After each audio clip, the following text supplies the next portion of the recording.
por medio de su bendita palabra, de su santo evangelio. Vamos a continuar, hermanos, con la serie de temas que hemos venido desarrollando estos días, que comenzamos hace 8 días, las cartas del apóstol Pedro. Las cartas del apóstol Pedro. Ya hemos comenzado con una introducción, y en esa introducción hemos visto el motivo de la carta. Hemos visto que la iglesia estaba pasando por persecuciones, y esa es la razón por la cual el apóstol Pedro escribe esta carta, para animar, para motivar a la iglesia y pudiera entregar la vida a pesar de esas persecuciones. Veamos su autor, y bien interesante, el apóstol Pedro como autor de esta carta, uno de los íntimos de Jesús, lo veíamos, pero una persona que falló muchas veces, a pesar de que Dios le hace un llamado, Jesús le hace un llamado a ser pescador de hombres, pero vemos como él falló varias veces, y aún cuando llegó el Espíritu Santo sobre él, y que él fue el apóstol precisamente a los judíos, Dios le dio las llaves para abrir el evangelio tanto a judíos como a gentiles, pero vemos que también es reprendido por el apóstol Pablo, y esto demuestra la debilidad, la fragilidad de los hombres de Dios. Hoy quiero que veamos los destinatarios de la carta. Primera de Pedro 1, versículos 1 y 2. Hermanos, vamos a ir muy despacio, de hecho, aquí voy a correr en 2 versículos por lo que les voy a enseñar. Vamos a leer los versículos 1 y 2, y ahí estará centrado mi mensaje. Los destinatarios de la carta.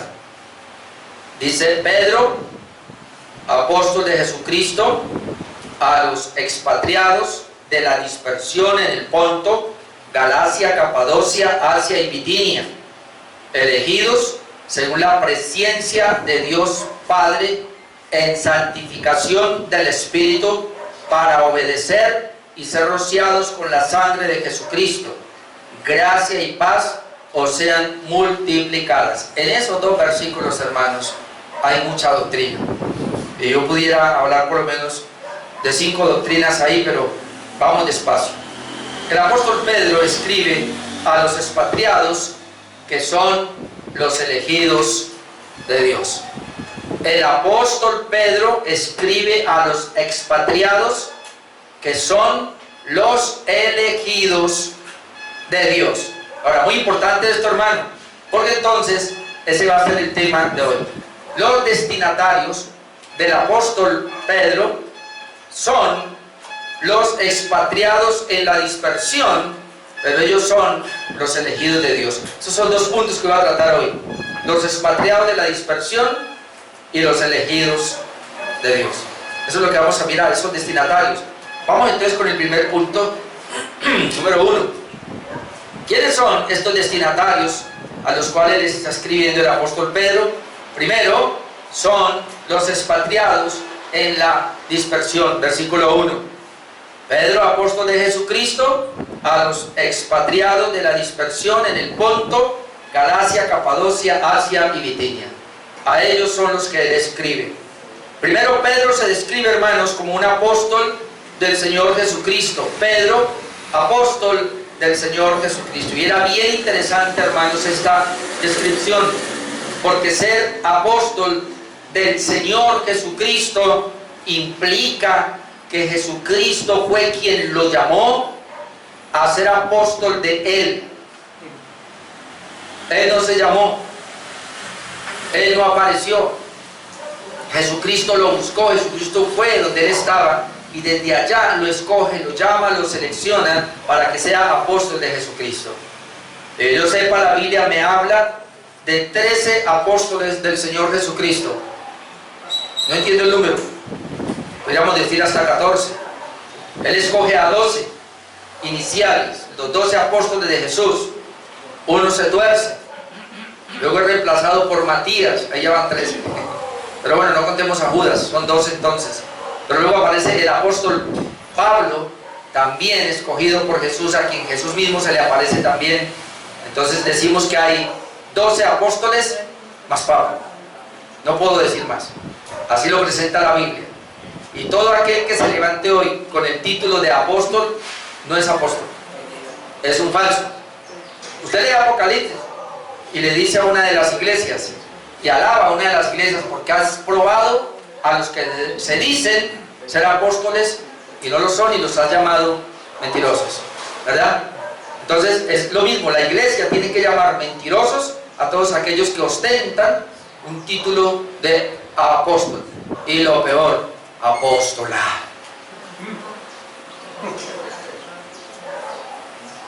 Un apóstol, hermanos, es un enviado de Dios.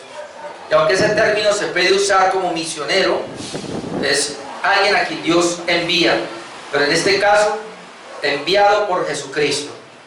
Aquel que fue llamado por Cristo, que tuvo comunión con Cristo, que vivió con Cristo y fue enviado con Cristo, ese es un apóstol. Por eso es apóstol de Jesucristo. Pero luego él escribe, este apóstol de Jesucristo, la carta, las dos cartas, las escribe a los expatriados de la dispersión. Ellos fueron expatriados en un sector del Asia Menor que se conoce como hoy día como Turquía. Es decir, todo Turquía ahorita es todo lo que leímos allí, lo que vamos a mirar. Es decir, todas estas partes que están acá, dice que se conoce como el Ponto, Galacia, Capadocia, Asia y Bitinia, es lo que se conoce hoy como Turquía. Definimos entonces qué es expatriados. La palabra expatriados es peridemos en el griego y puede designar a quienes son residentes temporales. Note eso, expatriado, ya uno que no tiene patria, ¿sí o no? O que no está en su país de origen, no está en su patria, está en otro lugar, por lo llama expatriado, pero que vive allí como un residente temporal. Grábese eso por lo que voy a decir al final. Es un residente temporal a quienes son extranjeros o refugiados en dicho lugar. Ellos son extranjeros en ese lugar y viven como extranjeros. Ahí son refugiados en ese lugar. Esa no es su patria. Por eso se llaman expatriados. Y se cree que se refiere a los judíos, que principalmente Pedro escribe a los judíos que se habían ido de Judá, se habían ido de Israel y se habían ido a este sector de Asia Menor y vivían allí. Por eso les escribe como expatriados.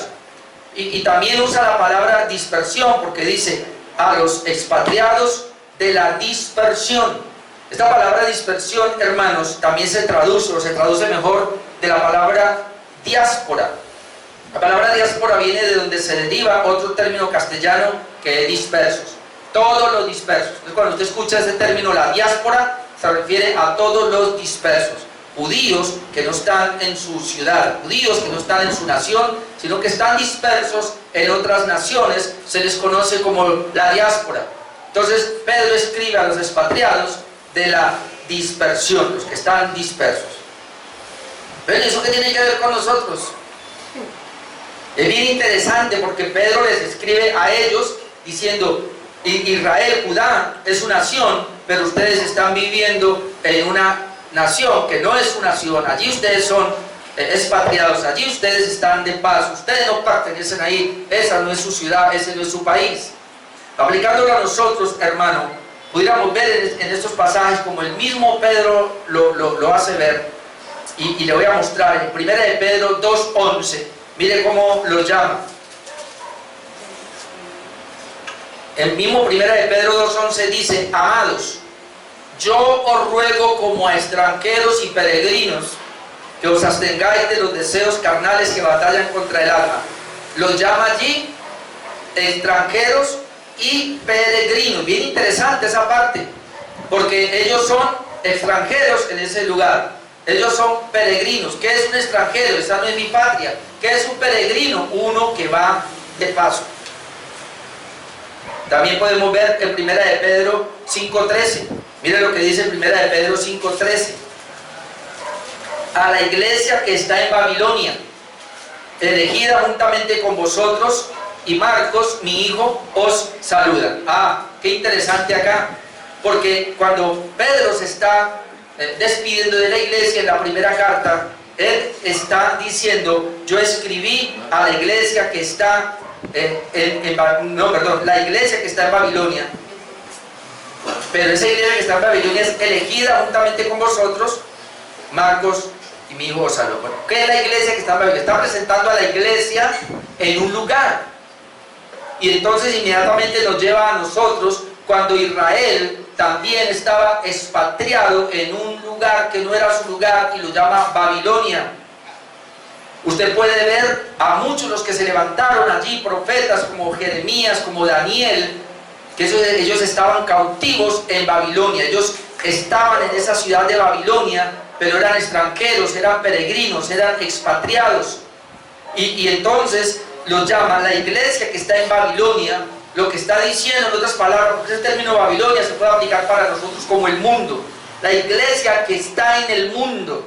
Es decir, Pedro está escribiendo, si bien diciendo que eran expatriados de su pueblo, también está diciendo, ustedes están allí en un lugar que es Babilonia. Es decir, ustedes viven en el mundo, pero ustedes no son del mundo. Por eso lo llaman extranjeros y peregrinos. O como dijo el apóstol Pablo, el autor de Hebreos, pero no vamos allá, pero por lo menos Filipenses 3:20, mas nuestra ciudadanía está en los cielos, de donde también esperamos al Salvador, al Señor Jesucristo. Note, nuestra ciudadanía, o nosotros somos ciudadanos, o nuestra patria no es Babilonia, que es el mundo, no es ni siquiera las ciudades que él acaba de mencionar, donde ellos están, sino que es el cielo mismo. Entonces la aplicación para nosotros, hermanos, es que si esta carta fue escrita para ellos en un lugar determinado y pasa a nosotros, y esta carta la tomamos como escrita para nosotros, Pedro, el apóstol Pedro, está escribiendo a la iglesia del Señor, que aunque vive en el mundo, no es del mundo. Por lo tanto, la iglesia del Señor, que vive en el mundo, que no es del mundo, es peregrina, es extranjera, está expatriada. No somos de acá, mi amado hermano. Y esto me emociona, porque ¿qué es la vida, hermano? Yo he pensado mucho en las personas que se quitan la vida. Yo he pensado mucho en personas que llegan a decir, ya estoy cansado de la vida, no quiero vivir. A veces uno ve gente que pasa las calles como zombies y los carros le tienen que pitar y a ellos no les importa, o más que dicen, tirame el carro. Están tan hastiados, tan cansados, dice, quiero acabar con esta vida. Y note que es una vida temporal, y note que es una vida pasajera, pero ya quieren irse de esta vida. Entonces cuando pienso en eso, digo, Señor, ¿qué es la vida entonces? ¿Sabe, hermanos, que el creyente tiene una esperanza tan grande de saber que aquí somos peregrinos y extranjeros y que nuestra ciudadanía está en los cielos, que la eternidad para nosotros está en los cielos y que no importa lo que pasemos acá, igual somos peregrinos, temporeros, aquí vamos a vivir poquitos años comparados en la eternidad que nos espera en el reino eterno? Y de saber que la esperanza para nosotros es esa. Por eso no se la tome tan en serio aquí abajo. Usted es un peregrino, usted es extranjero, usted es expatriado, hermano. La patria no es esta, nuestra patria está en el cielo. Amén. Pero algo más. No sabemos nosotros quién fundó estas iglesias a las cuales Él les escribe. No sabemos, tal vez fueron los expatriados, los esparcidos, ellos mismos llegaron a Él, la fundaron. Recuerden que cuando vino el día de Pentecostés, y voy a leer allá un poco en Hechos 2, 8 y 9, nos dice, ¿cómo pues oímos nosotros hablar cada uno nuestra lengua en la que hemos nacido? Note lo que dice acá, ahí habían partos, medos, estas son ciudades o naciones, elamitas, y los que habitamos en Mesopotamia, en Judea. Note, en Capadocia, en el Ponto y en Asia. En Capadocia, en el Ponto y en Asia. ¿A quién escribe Pedro? Aquí dice, a los expatriados de la dispersión en el Ponto, Galacia, Capadocia y Asia y Bitinia. Él menciona por lo menos 3 ciudades acá, que era gente que estaba en el día de Pentecostés. Se cree entonces que esta gente que estaba allí, que eran judíos, se fueron a esos lugares, eran de allá, se fueron allá y fundaron la iglesia, posiblemente. Un dato interesante acá es que el apóstol Pablo no fue a esos lugares. En Hechos 16, 6 al 7, vea lo que podemos leer allí. En Hechos 16, 6 y 7, y atravesando Frigia, el apóstol Pablo, y la provincia de Galacia, note, les fue prohibido por el Espíritu Santo hablar la palabra de Dios en Asia, en este sector, en esa parte, les fue prohibido por el Espíritu Santo. Y dice, y cuando llegaron a Misia, intentaron ir, Hechos 16, 6 y 7, y cuando llegaron a Misia, intentaron ir a Bitinia, pero el Espíritu no se lo permitió. No le permitió ir a hablar en Asia, en ese sector, y no le permitió ir a Bitinia, que es donde Pedro precisamente está escribiéndole a esa gente. Algunos creen que inclusive que es probable que el apóstol Pedro haya ido a fundar esas iglesias o haya ido a predicar el evangelio a esos lugares donde Pablo no fue. No lo sabemos, pero lo que sí sabemos es que había una iglesia allí a la cual el apóstol Pedro les está escribiendo, que son los expatriados. Hermano, usted y yo somos expatriados, amén. Amén. Este no es nuestro lugar. Ahora sí vamos al punto número 2, punto número 1, ya sencillo, punto número 2. Versículo 2. Punto número 2 es, ¿quiénes son los destinatarios? Bueno, son extranjeros, son expatriados, peregrinos. Ahora, ¿quiénes son esos destinatarios? Son los elegidos según la presencia de Dios, que sería mi segundo punto. Son los elegidos según la presencia de Dios. Y aquí toca una doctrina fundamental para nosotros. Mire el versículo 2 lo que dice: elegidos según la presencia de Dios Padre en santificación del Espíritu para obedecer y estar rociados con la sangre de Jesucristo, gracia y paz os sean multiplicadas. Aunque acá yo tengo 5 puntos nomás, es que estoy pensando ahora. Mire las doctrinas que salen: la elección, la presencia de Dios, la santificación, el Espíritu Santo, la obediencia, la sangre de Cristo, la gracia de Dios, la paz de Dios. 8 doctrinas salen aquí, caramba. Yo le decía a mi esposa, yo cogiera cada una de esas, pero no puedo, hermanos. Tengo que ir, por lo menos sacar ese versículo 2 hoy. Entonces es interesante ver cómo Pedro, hermanos, comienza su carta, y de entrada comienza su carta haciendo referencia a la doctrina de la elección. Pero lo mismo hizo el apóstol Pablo, por lo menos 2 referencias para que veamos que el apóstol Pablo también comenzó escribiendo las cartas a hablar de la doctrina de la elección o de la predestinación. Una doctrina que ha sido muy atacada, hermano. De hecho, quiero decirle la verdad. Nosotros somos una iglesia bautista reformada. Es decir, somos una iglesia de la Reforma protestante que tenemos la misma creencia de la doctrina histórica. A nosotros nos llaman calvinistas. No hay ningún problema que nos llamen calvinistas, pero quiero decirle algo. Hay un sector de la iglesia, y su gran mayoría de la iglesia hoy día, que nos dice que nosotros somos herejes, que nos van a atacar y nos van a tratar de lo peor. Todos estos apóstoles y profetas que hay por ahí nos van a atacar a nosotros y van a decir que los calvinistas son herejes, porque ellos no entienden en la posición en la cual nosotros estamos, y atacan. Lo primero que ellos atacan es la doctrina de la elección, porque inmediatamente cuando usted lee predestinación, eso es de Calvino, inmediatamente, y van a atacar la doctrina de la elección. Pedro comienza su carta hablando de la doctrina de la elección, elegidos según la presencia de Dios. El apóstol Pablo también hace lo mismo en Efesios 1, 3 y 4, por lo menos 2 referencias. Mire lo que dice en Efesios 1, 3: bendito sea el Dios y Padre de nuestro Señor Jesucristo, que nos bendijo con toda bendición espiritual en los lugares celestiales en Cristo. El Padre nos bendijo con toda bendición espiritual en Cristo Jesús, dice. Pero la primera bendición, ¿cuál es? Según nos escogió en Él antes de la fundación del mundo. ¿Cuál es la primera bendición? La elección, la predestinación. Nos escogió en Él antes de la fundación del mundo. Yo sé que la gente dice, no, predestinación es una cosa, elección es otra cosa. Yo puedo decirle lo siguiente: la doctrina de la predestinación es amplia. Cuando hablamos de la doctrina de la elección, es la predestinación para la salvación.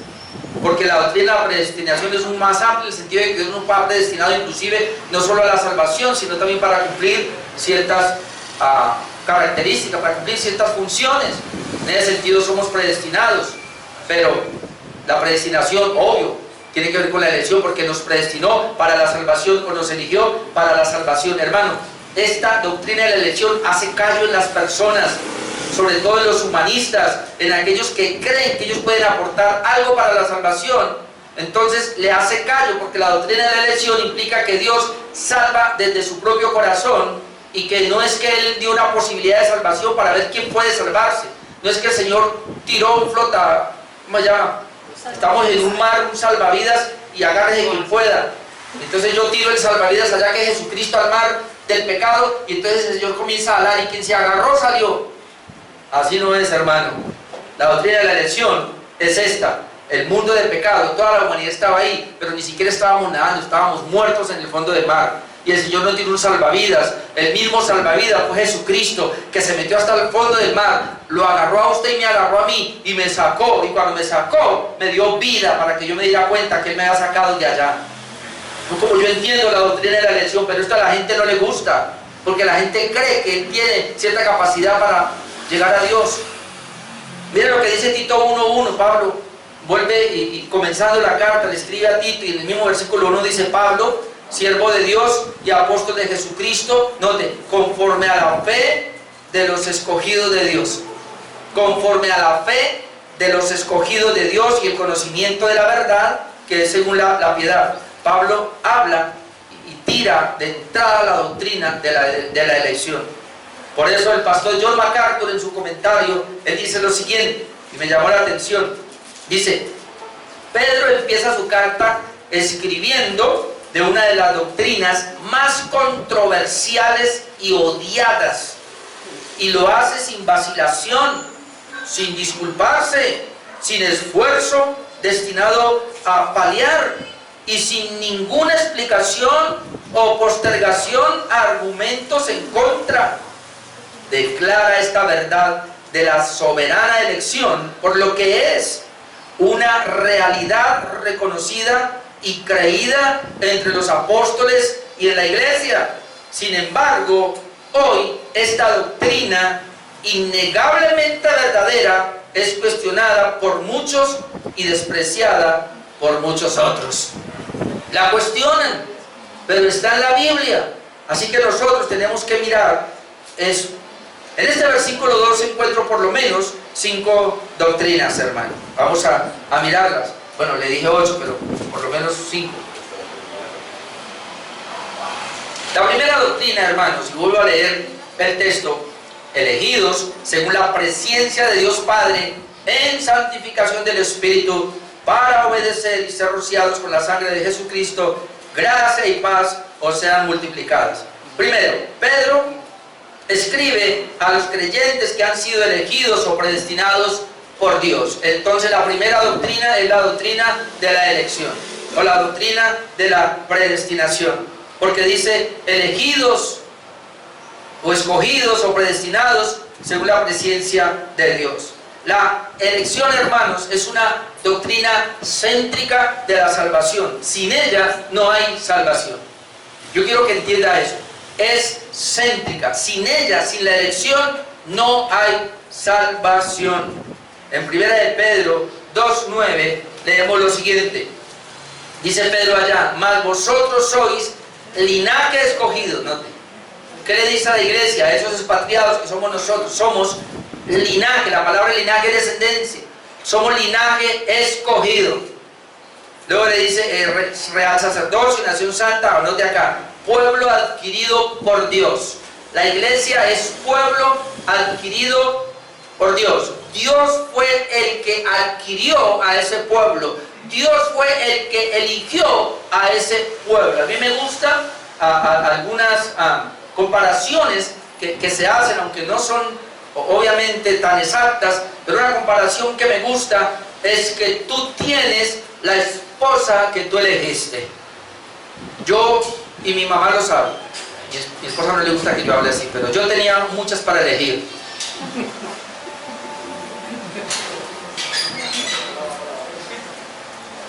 Pero cuando conocí a mi esposa, yo ya tenía una noviecita, y aún coqueteándole a ella, fui y me conseguí otra noviecita por allá. Ella sabe. Hermano, yo a los 20 días, yo fui novio de mi esposa, ella me aceptó, nos besamos y todo.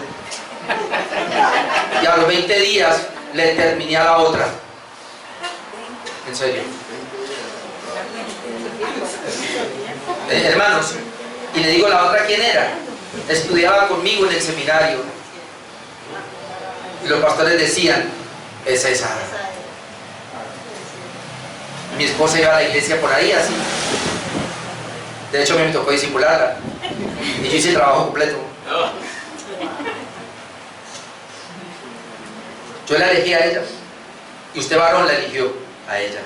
La mujer también lo eligió. O alguien llegó obligado. Con un revólver atrás.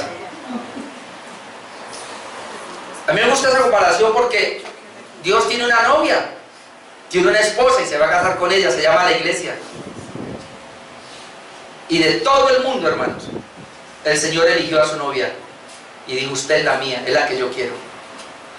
Ahora nos dice acá, linaje escogido por Dios, pueblo adquirido por Él. Tú y yo fuimos escogidos por Dios. A diferencia es que yo escogí a mi esposa porque llenaba ciertos estándares que yo quería. Por eso la elegí. En cambio, tú y yo no llenábamos ningún estándar delante de Dios y nos eligió por pura gracia. Pero Él nos escogió. Miren lo que dice Efesios 1:11. En Él asimismo tuvimos herencia, habiendo sido predestinados. Nosotros fuimos predestinados conforme al propósito del que hace todas las cosas, pero no de acá, según el designio de su voluntad. ¿Por qué nos predestinó? En nuestro lenguaje normal, porque se le dio la gana. Porque Él lo quiso hacer así. No es porque vio algo en ti, vio algo en mí, no, Él quiso hacerlo así. Ahora le aclaro mejor, voy para el segundo punto. Esa elección, hermanos, fue según la presciencia de Dios, porque Él dice, elegido según la presciencia de Dios. Ahora, aquí hay una diferencia y tenemos que entender cómo entendemos presciencia, porque la palabra pre es antes, ciencia, conocimiento. Entonces, alguien dice, según el previo conocimiento de Dios, y aunque eso es verdad, y eso tiene que ver con la omnisciencia de Dios, que Dios todo lo sabe, pero aquí hay un problema, porque muchos definen la presciencia de Dios como que Dios ve al futuro. Dios tiene que, entonces, muchos dicen, yo sí creo en la predestinación, yo sí creo en la elección, pero yo creo en la elección, y hermanos, qué pena otra vez tocar el punto, pero todos los arminianos creen así. La predestinación arminiana, en la definición de la presciencia de Dios, es decir, Dios tuvo que ir al futuro y tuvo que ver quiénes iban a creer, quiénes iban a arrepentir, y con base en eso es que los escogió. ¿Usted sabe cuál es el error de esto? Esto tira por el suelo por lo menos 5 conceptos de Dios. Hacia Dios, no lo hace omnisciente, no lo hace el Dios que decreta, saca el decreto de Dios, no lo hace soberano. Es más, hace la salvación por obras. Es más, tira la elección a un lado, porque entonces no fue Dios quien eligió, sino fueron las personas que eligieron a Dios por la fe y el arrepentimiento, y entonces Dios sencillamente elige a los que ellos ya lo eligieron. Tira la depravación total del hombre, dando a entender que el hombre es capaz de elegir a Dios cuando el hombre está muerto espiritualmente. Tira por el suelo la muerte espiritual, es decir, se viene abajo todo el andamiaje, mi amado hermano, de la soteriología. La doctrina de la salvación toda se viene abajo, y nosotros veníamos de ahí sin pensarlo, sin saberlo, porque no entendíamos lo que es Dios en su concepto de teología. No entendíamos el carácter de Dios soberano. Y entonces, si pienso que la presciencia de Dios es porque Dios vio a futuro, hago a un Dios que está aprendiendo, hago a un Dios que no lo conoce todo, y entonces tiene que ir a un lugar para conocer. Ese no es el Dios de la Biblia. La Biblia me habla de un Dios perfecto, de un Dios que no está aprendiendo, de un Dios que es intacto, hermano, y que todo lo sabe, es omnisciente, todo lo sabe. ¿Cómo entender entonces mejor, hermanos, la presciencia de Dios? Se entiende en el sentido no de que Dios vio al futuro, sino que Dios lo sabe todo, porque Él así lo ha decretado. ¿Ve la diferencia?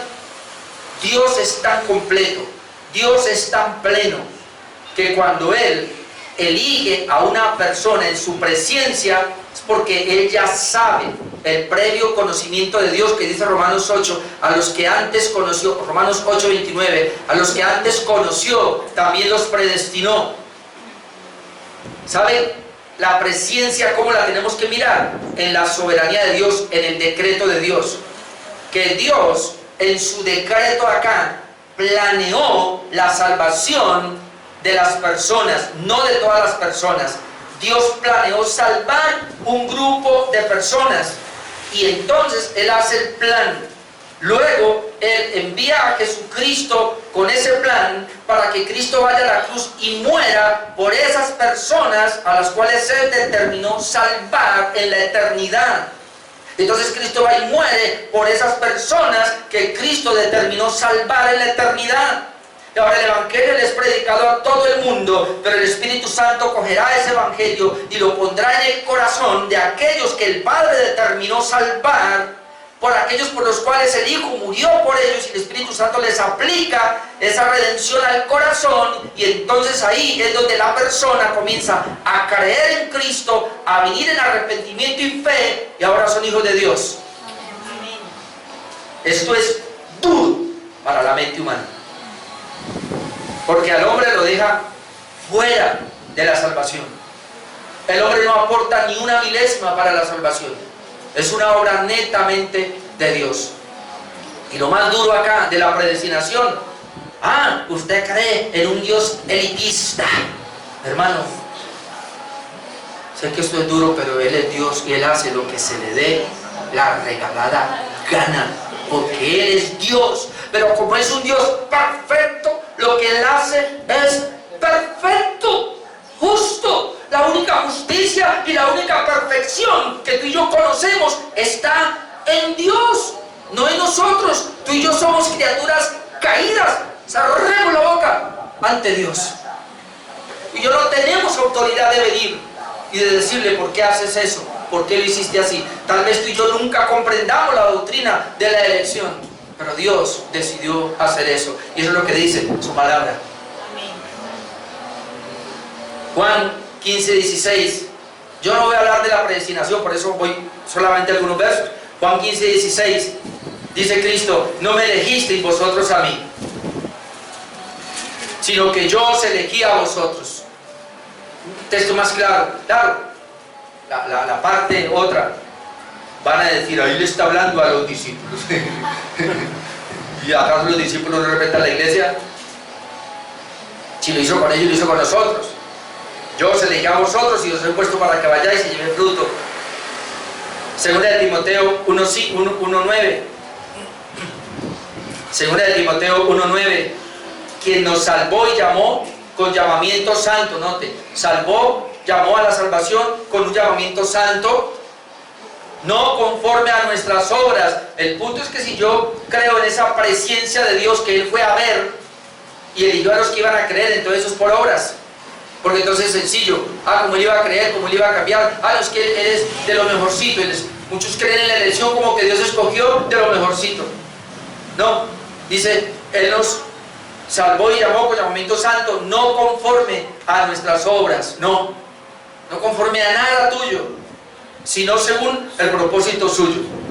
¿Cómo nos salvó? Porque Él así lo dispuso. Fue el propósito eterno de Dios, fue el propósito suyo. Hermano, usted y yo debemos alegrarnos hoy que tú eres salvo y yo soy salvo, porque eso estaba en el plan de Dios. Fue el propósito de Él, fue el propósito suyo de que esta iglesia estuviera aquí. De hecho, este culto de esta mañana estaba en el plan de Dios. Nosotros estamos solamente ejecutando su plan. Por eso, ¿por qué sea Sara se preocupa por mañana? Planea las cosas, pero mañana va a salir lo que Dios decretó, no lo que tú crees.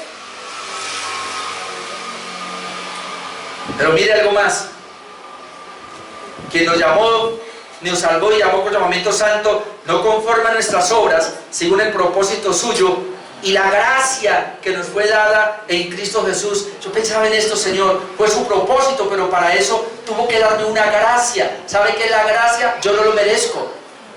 Yo no lo merezco. La gracia de Dios, la salvación, yo no la merezco. Fue una gracia que Dios me dio, según la gracia que nos fue dada ¿en quién? En Cristo Jesús. O sea, con la muerte de Cristo en la cruz del Calvario. Pero note algo más, antes de los tiempos de los siglos. ¿Cuándo fue dado esto? Antes de los tiempos de los siglos. Si usted entiende ese término, eso es antes de que hubiera algo. Hermano, yo no entiendo a Dios, pero tengo una pequeña idea. Pero antes de que existiera algo, antes de que Dios hiciera el universo, antes de que Dios hiciera la tierra, antes de que Dios hiciera al hombre, antes de que tú nacieras, Dios ya había determinado la salvación para tu vida.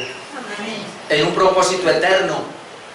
A los teólogos, para definir la eternidad, es un término que se usa porque es difícil la eternidad pasada, aunque para Dios no hay eternidad pasada, pero para nosotros sí, porque eso fue antes de los tiempos. O sea, que usted imagínese, hermano, ¿quién es Dios?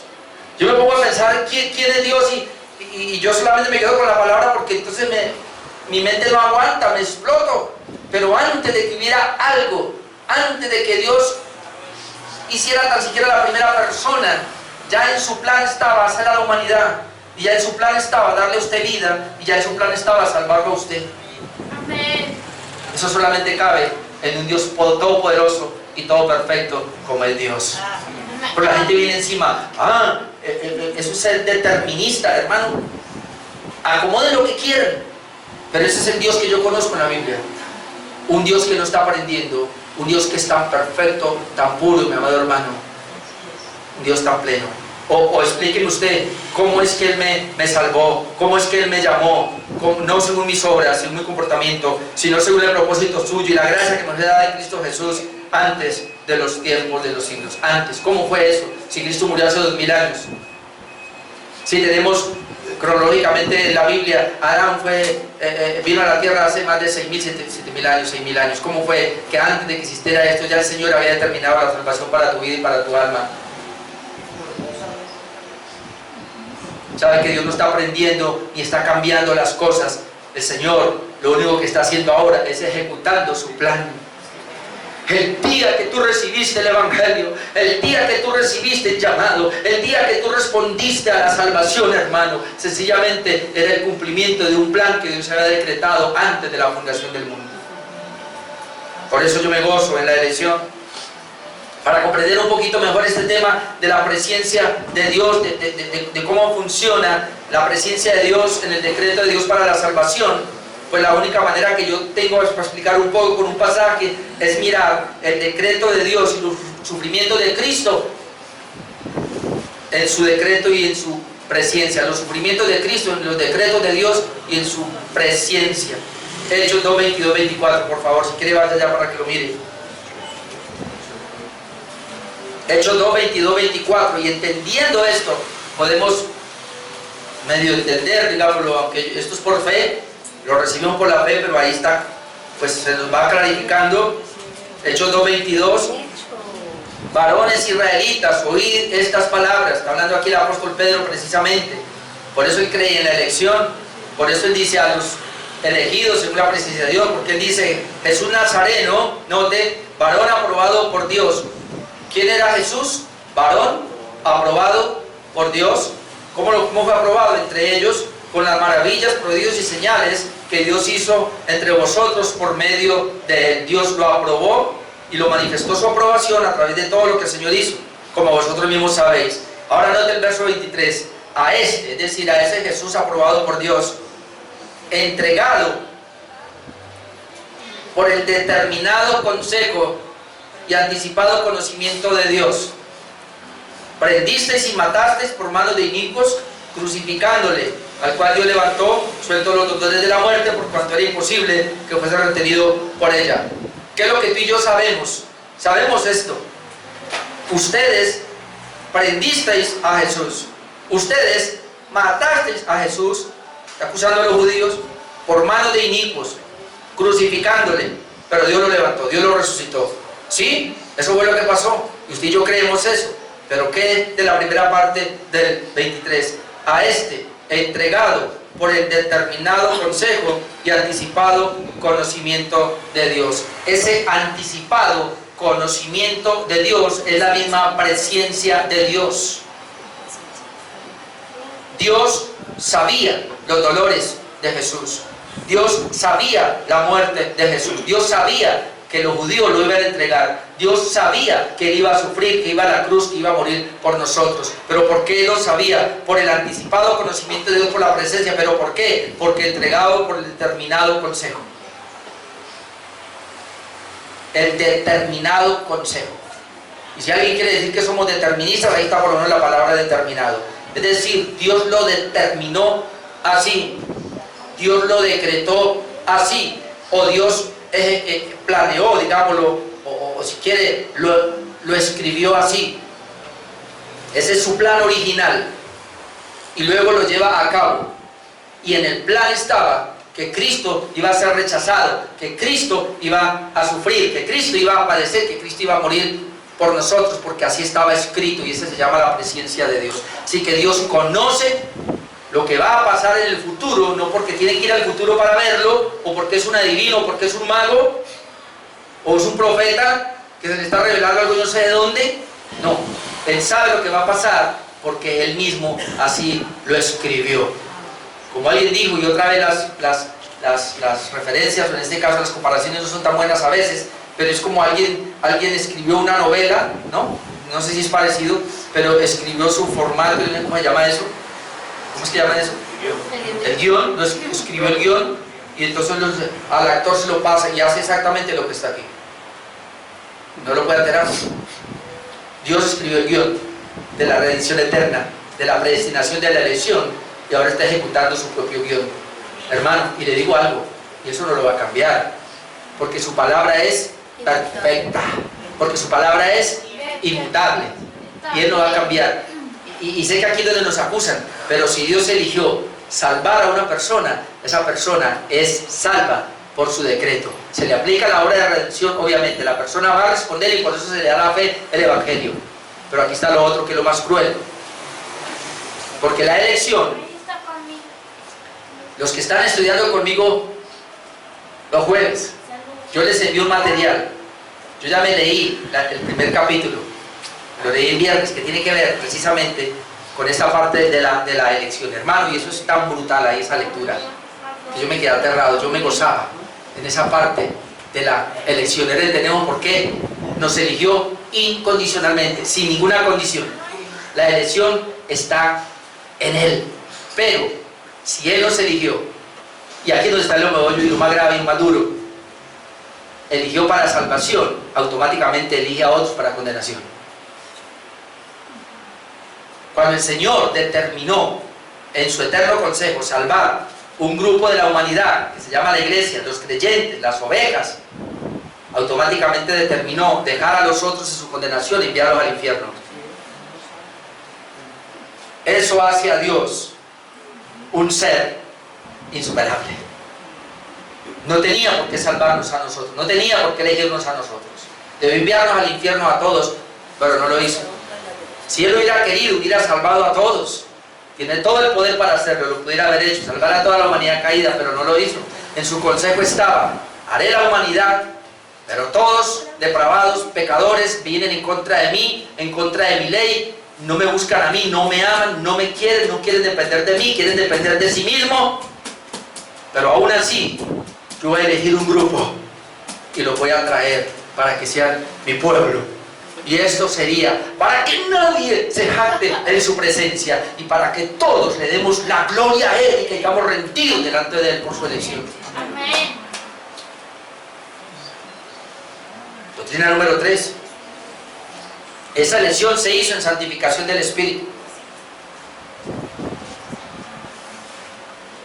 Elegidos según la presencia de Dios en santificación del Espíritu. A los que Dios eligió, los separa o santifica en el Espíritu para que sean santos. Cuando dice elegidos según la presencia en santificación del Espíritu, implica, hermanos, que estábamos depravados, sucios, contaminados, pero que el Espíritu Santo, al aplicar la obra de Cristo, nos iba a santificar, nos iba a consagrar, nos iba a separar. La iglesia ha sido consagrada. La elección implica consagración, implica santidad a Dios. No es como algunos malentienden la elección y creen que, si Dios me eligió, yo espero que mi papá se haya arrepentido. Pero él decía, yo creo en la predestinación. Si Él me tiene para la salvación, me salva y ya. Y si no, pues no. Y yo no tengo por qué ni ir a una iglesia, ni congregarme, ni nada de eso. Si Él me va a salvar sí o sí. Si me eligió, me salva, y eso no es así. Porque la Biblia dice, elegidos según la presencia de Dios en santificación del Espíritu. Es decir, la elección tiene que ver con la obra del Espíritu para santificación. Primera de Tesalonicenses 2:13, vea lo que nos dice. Pero nosotros debemos dar siempre gracias a Dios respecto a vosotros, hermanos, amados por el Señor, de que Dios os haya escogido desde el principio para salvación. Voy a encontrar la doctrina en la elección. Pablo da gracias que la iglesia de Tesalonicenses, Dios los haya escogido. Dios los escogió desde el principio para salvación. ¿Cómo lo hizo? Mediante la santificación por el Espíritu y la fe en la verdad. Es el medio. Mediante la santificación. La elección y la santidad van de la mano. Por eso en Efesios 1:4 leemos: según nos escogió en Él antes de la fundación del mundo, para que fuésemos santos y sin mancha delante de Él. Dios nos escogió no porque vio, sino porque Él así lo decretó. Él así lo estableció desde antes. Según nos escogió en Él antes de la fundación del mundo. Note otra vez, siempre va a aparecer eso. La elección es antes de cualquier cosa. Pero ¿para qué lo hizo? Para que fuésemos santos y sin mancha delante de Él. Así que la persona que se pare a decir que es elegida porque está mostrando evidencias de la elección, ha creído, se ha arrepentido, pues la evidencia principal es que el Espíritu de Dios habita esa persona que es elegido, y por eso Él camina en santidad. Amén. Amén. ¿Cómo usted sabe que es elegido? Camina en santidad. Ama a Dios, ama las cosas de Dios, ama la pureza de Dios, ama la belleza de Dios. Está enamorado de ese Dios que aparece en su santa palabra. Por eso yo quiero estudiar la palabra, por eso yo quiero beber de las doctrinas, por eso yo no voy a parar, y cada vez que el pastor de un taller, ahí voy a estar. Y no importa si es domingo a las 8:30 de la mañana, voy a madrugar, y si está lloviendo me consigo una sombrilla y corro, o pago un Uber, pero llego, porque quiero aprender, porque amo esto. No sea chabacano. Número 4, esa elección es para obedecer y recibir los beneficios de la sangre de Cristo. Ahí hay dos. La fe o el creer, hermanos, es sinónimo de obediencia. Yo siempre he pensado eso, donde el que cree obedece, porque para eso fue elegido. Fuimos elegidos para obedecer. Pero leo otra vez.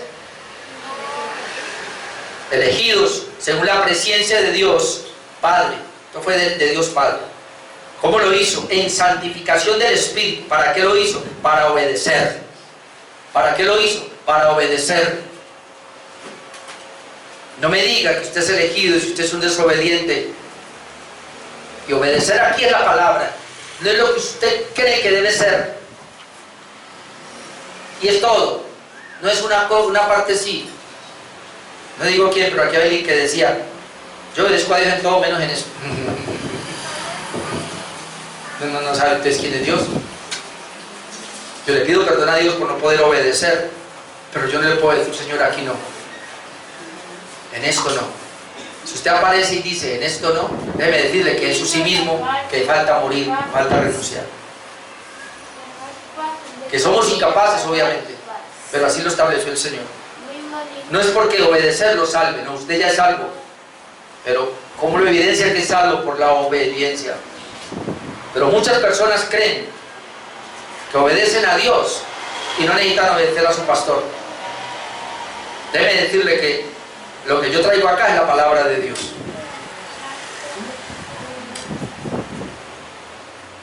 Podría evitarle ciertas cosas.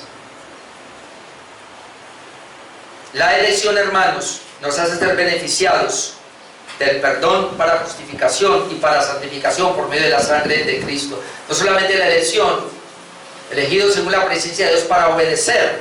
No traigo textos de obediencia porque hay muchos, sino también dice que fuimos para ser rociados por la sangre de Cristo, ya que hay dos cosas.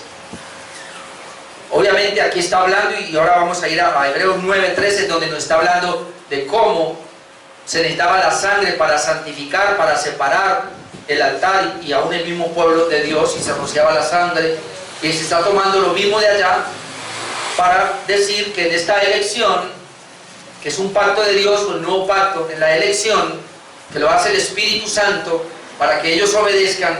Esto tiene que ver, hermanos, con el cubrimiento de la sangre de Cristo en dos direcciones, una para justificación y otra para santificación. Miren lo que dice Hebreos 9:13. Porque si la sangre de los toros y de los machos cabríos y la ceniza de la becerra rociada a los inmundos, santifica para la purificación de la carne, esto es lo que pasaba allá, ¿cuánto más la sangre de Cristo, el cual mediante el Espíritu Eterno, otra vez el Espíritu Santo, la sangre de Cristo mediante el Espíritu Eterno se ofreció a sí mismo sin mancha a Dios, limpiará vuestras conciencias de obras muertas para que sirváis a Dios vivo? Y ahí entendemos que habla de la regeneración. Limpiarnos de obras muertas, nos está hablando de la justificación, que se necesitaba la sangre, como dice el versículo 22, Hebreos 9:22, y casi todo es purificado según la ley con sangre, y sin derramamiento de sangre no se hace remisión. Y esto se aplica a Jesucristo, por eso Cristo tuvo que venir a morir y derramar su sangre para poder hacer remisión de pecado. La sangre limpió, quitó el pecado, como lo dice la Biblia, con un solo sacrificio, nos hizo santos una vez y para siempre. Es decir, ahí está hablando de la justificación.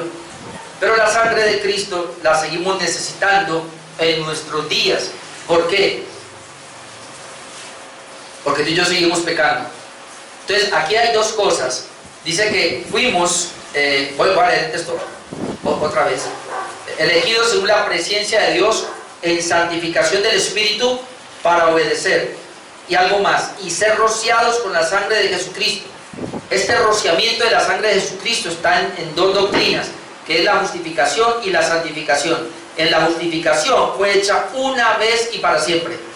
Ya, ahí ya nosotros somos justos, ahí ya no hay más sacrificio, ya con un solo sacrificio, dice la Biblia, hizo perfectos para siempre a los santificados. Pero esos santificados son pecadores, es decir, seguimos pecando. ¿Qué es lo que dice Primera de Juan 2:1? Si alguno, estas cosas os escribo para que no pequéis, pero si alguno ha cometido pecado, ¿qué pasa? Abogado tenemos. Ahora, ese abogado, ¿qué es lo que hace? Primera de Juan 1:7. Y entendamos esto, porque Primera de Juan 1:7 es para la iglesia. Y entonces escribe así: pero si andamos en luz, como Él está en luz, tenemos comunión unos con otros. Es decir, tenemos comunión entre nosotros porque tenemos la luz de Cristo y Él nos ha abrazado. Pero luego dice, y la sangre de Jesucristo su Hijo nos limpia de todo pecado. ¿Cómo así? Ya no nos limpió, sino limpió una sola vez, con un solo sacrificio, una sola vez y para siempre, en la doctrina de la justificación. Los que están conmigo los lunes lo entienden mejor. En la doctrina de la justificación nos limpió una vez y para siempre. Pero en la santidad, que es progresiva y que es donde estamos nosotros ahora, seguimos fallando, seguimos cometiendo pecado, y la sangre de Cristo nos sigue limpiando de todo pecado. Así que fue efectiva la sangre de Cristo para nuestra justificación, y eso ya está pleno. Pero ahora es efectiva para nuestra santificación cada vez que tú y yo cometemos pecado. ¿Qué dice? El versículo 9, 1 Juan 1:9. Si confesamos nuestros pecados, Él es fiel y justo para perdonarnos y limpiarnos de toda maldad. ¿Y cómo lo hace? Con el sacrificio de la sangre de Cristo, que ahora es efectiva para la santidad. Amén. Y esto es interesante porque tenemos que entender eso, porque mucha gente cree, de pronto yo llegué a pensar eso, que la sangre, primero siempre uno se va a los extremos. Primero yo creía que la sangre de Cristo me está limpiando todo el tiempo, y donde está la sangre, úntame Señor con tu sangre, y hasta untaba a mis hijas y todo eso, y las casas y todo eso. Una aplicación estúpida, porque eso no es así. Hermano, le voy a decir algo acá. La sangre de Cristo lo único que limpia es el pecado. No es para la protección de tu vida, para eso hay ángeles. No es para progresar tu negocio, para eso hay otras condiciones. No es para tu sanidad, la sangre de Cristo, para eso hay otras situaciones. En la sangre de Cristo, el derramar, el sacrificio de Cristo fue única y exclusivamente para perdonar el pecado, derramar su sangre para limpiar el pecado de las personas, hacerlos justos, y luego es aplicada por la fe, esa misma sangre por la fe, a aquellos que hemos cometido pecado y pedimos perdón, y entonces el Señor nos limpia de sus pecados en la santificación. Pero la gente cree que la sangre de Cristo es para todos, para liberar la casa de demonios. No, libere usted primero ese demonio que tiene adentro y después sí libere la casa. Y número 5, Pedro desea que los escogidos reciban gracia y paz multiplicada. Otras dos doctrinas, por eso cantamos ahora gracia y paz. ¿Cómo puede ser? Solo definiendo esto, hermanos, queda uno, cuando él dice acá,